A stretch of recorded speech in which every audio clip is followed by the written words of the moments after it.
for allowing me to interject. Maski hindi naayos sa unan yung pahayag kanina. Kasi ang worry ko, pag inupuraw ako doon, interpolate ako ni Senator Lapid. So, having said that, anyway, levity aside, Mr. Presiding Officer, basahin ko lang yung portion ng committee report kasi I chaired the Committee on Public Order when we investigated the EJK. And indeed, I will confirm that Arturo Las Cañas retracted and changed his testimony. No? After several hearings, nag-retract siya.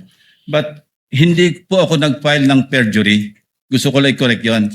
Ang recommendation po sa Roman numeral number 6, recommendations, part po ito ng committee report. Ano? In view of the foregoing, the committee recommends the following.